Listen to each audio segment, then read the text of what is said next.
So the vibrating capsule is designed to mechanically gently agitate or oscillate or even better vibrate in the colon.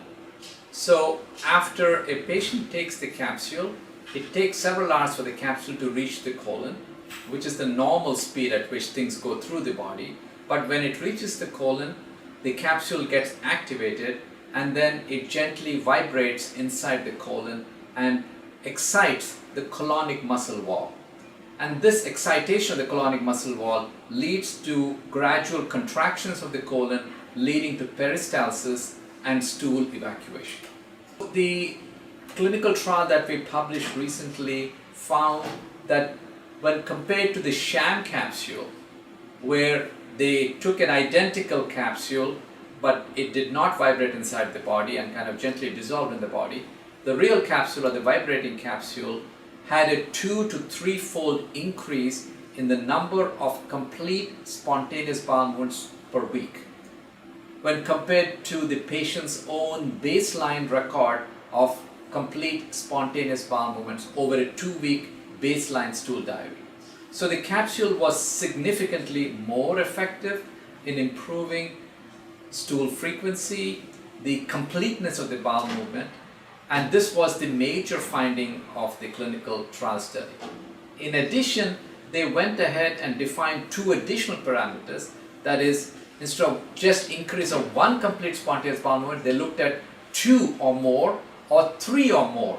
And even those higher bars were significantly more superior in the vibrating capsule arm compared to the sham capsule arm. So the efficacy data showed that the capsule was very efficacious and it was very safe and extremely well tolerated.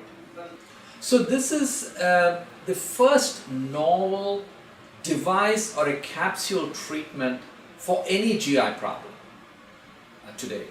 So and for the first time we can target the treatment to the organ. Here in constipation the problem is in the colon. So we can deliver the capsule to the colon and activate the capsule in the colon where the problem is, rather than activating it in the small bowel or stomach or wherever it is. So that is a unique feature of this capsule. Likewise, we can change the parameters. Although currently we are restricted by the FDA to use the paradigm that they've approved for this clinical trial, in the future, based on clinical studies or based on research studies, if we find that there are other beneficial parameters which is more suited for a particular patient. In other words, for the first time, we can personalize this treatment modality based on the patient's clinical problem, based on their type of constipation. And that, I think, is for the first time we have this unique ability to do. Another thing is there are many other gut motility problems. For example, patients have what we call as gastroparesis, where the stomach is paralyzed.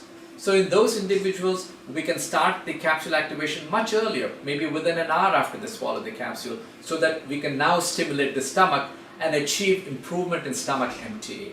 Likewise, there are patients with small intestinal bacterial overgrowth or small bowel dysmotility, and in that group, we can activate the capsule in the small bowel. So we have a unique ability now with this capsule device therapy that we can activate or target the capsule activation based on the underlying clinical problem, and that will lead to significant improvement in their clinical problem.